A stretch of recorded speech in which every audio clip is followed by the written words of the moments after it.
ఈరోజు వాగ్దాన సందేశం యాకోబు పత్రిక 4వ అధ్యాయం 10వ వచనం. ప్రభు దృష్టికి మిమ్మలను మీరు తగ్గించుకొనండి, అప్పుడు ఆయన మిమ్మలను హెచ్చించిన. ప్రభు అయిన యేసుక్రీస్తు మాట దీవించిన కాక. ఆమె ప్రార్థన.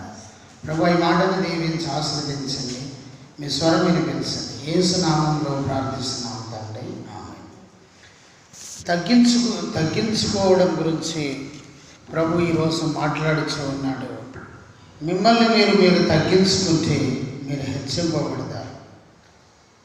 విశ్వాస సంబంధమైన జీవితము వినయము ద్వారా వ్యక్తపరచాలని యాకోబు దేవుని ప్రజలకు ఈ మాట తెలియజేస్తూ ఉన్నారు.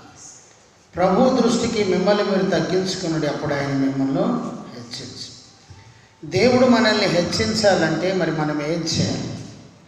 మొదటిగా మనము దేవునిలో తగ్గింపు జీవితం జీవించాలి. దినవృత్తాంతంలో 2వ గ్రంథం 36వ అధ్యాయం 12వ వచనం.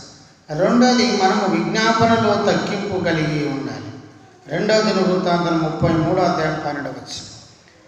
మూడోది నీవు దేవుని సన్నిధిలో తగ్గింపు జీవితం కలిగి ఉండాలి. దినవృత్తాంతం 2వ దినవృత్తాంతంలో 34వ అధ్యాయం 22వ వచనం.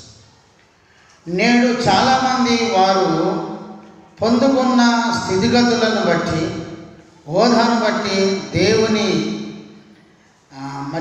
మరచి అతిశయించి గర్విస్తున్నారు. కానీ నీవైతే క్రైస్తవ విశ్వాస జీవితంలో ఎంతో కీలకమైన తగ్గింపు కలిగి జీవించు. ఆయన నిన్ను ఉన్నతముగా ఇహమందును పరమందును నేను హెచ్చించును. ప్రభువైన యేసుక్రీస్తు మాట దీవించును గాక. ఆమె ప్రార్థన. ప్రభువా ఈ మాటను దీవించండి.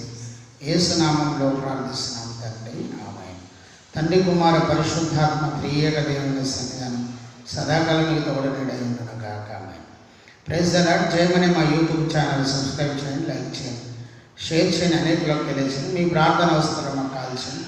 మా సెల్ నెంబర్ 9948930321. 51 రోజులు ఉపవాస ప్రార్థనలో లైవ్ ప్రోగ్రాం ఉదయం 5:30 సాయంత్రం 6 రాత్రి 10 ఇస్తున్నాం. చూడండి, మా ఛానల్ సబ్స్క్రైబ్ చేయండి. 51 రోజుల ఉపవాస ప్రార్థన అనంతరం 20వ తారీఖు ఆగస్టు 20 మంగళవారం ఉదయం 10 జయమనిషి చర్చి ధర్మారంలో పాస్టర్స్ కాన్ఫరెన్సు, ఉజ్జీవ సభ, ఉపవాస ప్రార్థన ముగింపు కూడికి ఏర్పాటు చేస్తున్నాం. రండి, దైవాశీర్వాదాన్ని పొందుకోండి, ప్రార్థన చేయండి. ప్రభు మీ కుటుంబాలను దీవించును గాక. ఆమె ప్రైజ్ ది లార్డ్.